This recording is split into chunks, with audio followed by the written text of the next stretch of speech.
மதிப்பிற்குரிய ரஜினிகாந்த் சாரும், சத்திய சக்தி டிஎம்கே, ஊழல் சக்தி ஏடிஎம்கே, இவங்க 2 பேருக்கும் புரோக்கர் வேலை பார்க்குற இந்த என்டிகே பசங்க இவங்க எல்லாம் சேர்ந்து இன்வால்வ் ஒரு இன்சிடென்ட், இந்த கரூர் இன்சிடென்ட். இந்த கரூர் இன்சிடென்ட்டுக்காக செந்தில் பாலாஜி இன்னைக்கு ஆஜராகிருக்காரு. அதை டைவர்ட் பண்றதுக்காக இவங்க எதனால இந்த எல்லாம் இன்வால்வ் ஆகுறாங்க அப்படின்றத வீடியோ போக பேசுறோம். முதல்ல இப்ப கரண்ட நடக்கிற தனலட்சுமி சார் அவர்களோட பிரச்சனை. 6 நாளுக்கு முன்னாடி நடந்த போராட்டத்தப்போ தாவைக்காவினோட போராட்டத்தப்போ ஆதரவு வருஷம் அவர்கள் ரஜினிகாந்த் அவர்கள் அரசியலுக்கு வரணும்னு சொல்றோம். அதை தடுக்கிறதுக்கு டிஎம்கே, நாம் தமிழர் கட்சி, ஏடிஎம்கே, இந்த தலைவர்களும் அந்த தலைவர்களின் அடியில் இந்த தலைவர்களுக்கு கீழ் இருக்கும் தொண்டர்களும் எப்படியெல்லாம் ரஜினிகாந்த் சார் அவதூறாகவும் அசிங்கமாகவும் அவர் குடும்பத்தையும் அவரோட கருத்தையும் எவ்வளவு கேவலமா பேசினாங்களோ சொல்றதெல்லாம் நடக்காதுன்னு உங்களுக்கு தெரிஞ்சுதான் நீங்க வந்து விலகி. அதுவும் இல்லாம நீங்க வரேன்னு சொன்னதுக்கே இந்த திமுக, அதிமுக இவங்க 2 பேருக்கு கள்ள உறவுல போன இந்த நாம் தமிழர் கட்சி சீமானும் அவங்க கீழே இருக்கவங்களும் எவ்வளவு அவதூறு பேசுவோம், அவ்வளவு அசிங்கமா உங்களையும் குடும்பத்தையும் உங்க பிறப்பையும் தப்பா பேசுறாங்க. அதெல்லாம்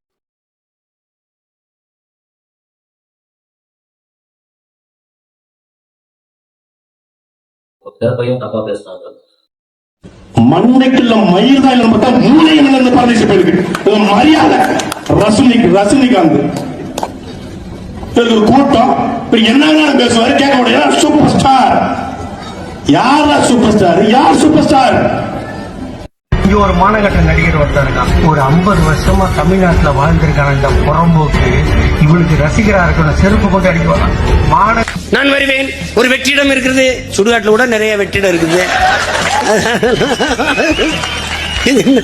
வெற்றிடம் இருக்குது, என்னத்த வெற்றிடம் இருக்குது? நீ தலையில தண்ணி விடி ஒரு படம் ஓடாது. அது வாய்ப்பு இல்ல ராஜா, அது வாய்ப்பு இல்ல. மூத்த நடிகர்கள் எல்லாம் வயசாகி போய் பல் உழுந்து போய் தாடி வந்து சாகர நிலைகள் நடிக்கிறதுனால இளைஞர்களுக்கு வாய்ப்பு இல்லாம இருக்கான். மிரட்டி தான் நம்ம நண்பர் ரஜினிகாந்தே கட்சி தொடங்க சொல்லியிருக்காங்க. நம்ம நேரடியா நான் கட்சி தொடங்க முடியாது, நான் எங்க முகத்தை பார்த்தா வெறுப்பா வந்துடும், நீ கொஞ்ச நாள் நீங்க வந்து சூப்பர் ஸ்டாரா இருந்திருக்கிற, நீ கட்சி தொடங்கினா கொஞ்சம் ஓட்டு. தமிழ்நாட்டில் எம்ஜிஆருக்கு அப்புறம் ஒரு பிரபலமான ஒரு தலைவரா ரஜினிகாந்த் அவர்கள் வரணும்னு நினைச்சார். அரசியலுக்கு வந்து சிஸ்டத்தை மாத்தணும் எல்லாம் பண்ணணும்னு நினைச்சார். ஆனால் இதே திமுக குடும்பம் பல மிரட்டல்களை கொடுத்து அவரை அரசியல் கட்சி வர விடாம பாத்துக்கிட்டாங்க. இன்னைக்கு என்ன ஆனார்? அவரு கடைசியில ரெட் ஜெயின் பிக்சர்லயே நடிக்க போயிட்டார். அவர் மேல விமர்சனம் கிடையாது, அந்த வலிமை, மன வலிமை நம்ம தலைவர்கிட்ட இருக்கு. நான் பதிவு பண்றேன். அதெல்லாம் அதை பத்தி எல்லாம் காதல விழுந்ததாலதான் நீங்க அதுல இருந்து விலகி இருக்கீங்க. அந்த வக்ரம் உங்களுக்கு விஜய் சினிமால இருக்கும் போதுல இருந்தே இருந்தது.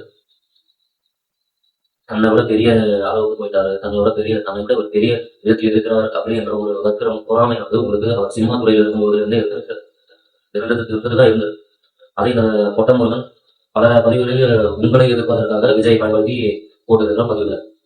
அப்பெல்லாம் கூட உங்களுக்கு அந்த கோபம் வரல, அவர்கள் பேசுறாங்க. அதே மாதிரி உங்களால வர முடியாத அரசியலுக்கு விஜய் வந்து கொடி கட்டி பார்க்கிறார், பெரிய அளவுக்கு வளர்ச்சி அடைஞ்சிருக்கிறார், மிகப்பெரிய பொறாமையும் உங்களுக்கு இருக்கிறது. இந்த பதிவு மூலமா தெல்ல தெளிவா தெரியும். ஆதவர்கள் எந்த இடத்திலும் உங்களை தரம் தாழ்த்தி பேசவில்லை. ஒரு இடத்திலும் அவர் உங்களுக்கான நீதியை கேட்டால் தவிர உங்களை தரம் தாழ்த்தி பேசவே இல்லை. இதற்கான பதிவு அனைத்து ஊடகங்களிலும் அனைத்து வலைதளங்களிலும் இருக்கு. பாதிக்கு மேல படங்க சன் பிக்சர்ஸும் ரெஜிடென்ஸ் மூவிஸ்ல தான் பண்ணிட்டு இருக்கீங்க. அடுத்தடுத்து உங்களுக்கு ரெஜிடென்ஸ் மூவிஸ்ல தான் படங்கள் இருக்கு. உங்களுடைய தனிப்பட்ட வாழ்க்கைக்கு பாதிப்பு வரக்கூடாதுன்றதுக்காக மக்களுக்கு நடக்க போற நல்லதை தடுக்கிறதுக்கான தீய வேலையை மட்டும் ஏன் பண்றீங்க? உங்களால் வர முடியாத ஒன்றை அடுத்தவர் செய்து மக்களுக்கு நல்லது செய்கிறார் என்றால் அதுக்கு நீங்க சந்தோஷம் தான் பண்ணணும் தவிர இந்த மாதிரி கெட்டவங்களை செய்து அந்த நல்லவன் அழிக்கிறதுக்கு முயற்சி செய்யக்கூடாது. இப்போ நான் ஆரம்பத்தில் சொல்லியிருந்தாலும் இந்த கரூர் சம்பவத்துல இவங்கெல்லாம் இப்போ ஆகியிருக்காங்க அப்படின்னு.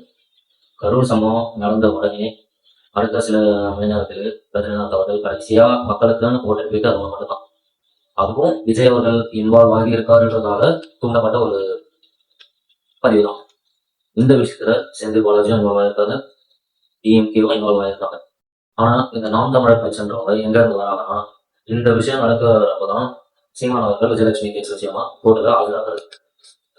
இதுல இருந்து விக்ரால் ஆகணும்னா சீமானுக்கு திமுக மூலியமா போட்ட நிபந்தனை அவங்களுக்குள்ள நடந்த மறைமுக ஒப்பந்தம். அதிலிருந்துதான் விஜய் அவர்களை தனிப்பட்ட முறையிலோ இல்ல அரசியல் ரீதியாக அப்படின்ற பேரில் அவதூறு பரப்பும் ஒரு திமுகவின் மிகப்பெரிய கைதியாக மாறிய நாம் தமிழர் கட்சி. அந்த ஒரு நிகழ்வில் இருந்துதான் இவ்வளவும் நாம் தமிழர் கட்சியில் இருந்து வந்த அவதூறு. நல்லா கவனிச்சுன்னா அந்த பாதிக்கப்பட்ட குடும்பத்திலிருந்து யாரும் விஜய்க்கோ தவிர தலைவர் விஜய்க்கோ மற்ற தவிர யாரும் அவதூறு பேசவே இல்லை. அந்த ஒரு விஷயத்தை திரும்ப யார் பேசுறாங்கன்னா நாம் தமிழர் கட்சியில இருந்த சீமானும் சீமான்ற பேரை சொல்ல அறுபது பார்க்குறது அந்த சாமானும் ஒட்டைமுருகனும் இந்த குடும்பமும் திமுகவிற்கு இவர்கள் முன்பு சப்போர்ட்டாக இருந்தாங்க. இது 2 காரணங்கள் மட்டும்தான். இல்லை என்றால் ஒரு ஆட்சிக்கு வராத ஒரு கட்சியை எதிர்த்தவர்களுக்கு என்ன காரணம் இருக்கிறது? பணம், காசு, துட்டு, மணி. திறநிலை திருடி இவர்களை நம்பி இருக்கும் மனிதர்களை ஏமாற்றி பிழைக்கும் ஒரு கட்சி தான் நாம் தமிழர் கட்சியின் இந்த சாமானும் ஒட்டைமுருகனும் குடும்பம். இவர்கள் பேசாத பேச்சை ஆதரவாக வந்து பேசுகிறார். ஏன் இந்த நிகழ்வுக்கு வரலாம்? இந்த ஒரு விஷயமானது இன்றைக்குதான் 17/3/2026 இன்னைக்குதான் செந்தில் பாலாஜியை சிபிஐல ஆஜராகிறதுக்கு வர சொல்லியிருக்காங்க.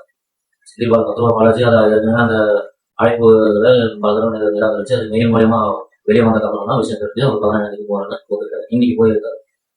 ஆதவ பேசுறது கரெக்டா 6 நாள் 7 நாள் ஆகுது. 7 நாள் அமைதியாக இருந்த ரஜினி கரெக்டா 7வது நாள் இன்னைக்கு பத்ரா பாலாஜி ஆஜராகிற நாளைக்கு எனக்கு எப்படி கரெக்டா பதிவு பண்ணிக்கலாம். கரூர் சம்பவத்துல முதல்ல போட்டது 6 மாசமா வேற எந்த ஒரு பாதிப்புக்கோ கொள்ளையோ சிறுமிகள் பலாத்காரம் செய்யப்பட்டு கொடூரங்களுக்கோ இல்ல 43 குழந்தைகள் மதிய உணவு அவதிப்பட்ட இந்த நிகழ்வுக்கோ எதற்கும் வாயை கொடுக்காத ஒரு மனிதர் இதற்கு மட்டும் சரியாக இந்த நாளில் வாயை கொடுப்பது அரசியல். இவர் பதிவு போட்ட அடுத்த சில மணி நேரங்களில் இந்த கொட்டை முருகனும் குடும்பமும் அவருக்கு ஆதரவு தெரிவிக்கிறாராம். அவர் ஆதரிக்கிறாங்களாம். இவங்க தான் அவர் குடும்பம் வரைக்கும் அசிங்கமா பேசுவாங்க. இவன் தான் அவர் ஆதரிக்கிறாங்க. எவ்வளவு ஒரு தீவிரமான இனப்பிறவைகளை வாழ்ந்துட்டு இருக்காங்க. எத்தனை மக்களை ஏமாத்துறாங்கன்ற ஒரு கொண்டு உணர்வு கூட இல்லை. நன்றி உணர்வு இல்லாத ஒரு நாயகனா இந்த கொட்டை முருகன் சாமானும் இந்த குடும்பம் தான். சரி, இவங்களே விட்டுரும். குஷ்பு சுந்தர் அவர்கள் மரியாதைக்குரிய குஷ்பு சுந்தர் அவர்கள் எவ்வளவு பெண் குழந்தைகள் பாதிப்பார்கள் இந்த கடந்த 6 மாதங்கள் எதற்கும் வாய்ப்பு இருக்காது. இவரும் ஒரு வெற்றி. ஒன்றுமில்லாத இந்த விஷயத்துக்கு சாங்கித்தது ரஜினி சார்.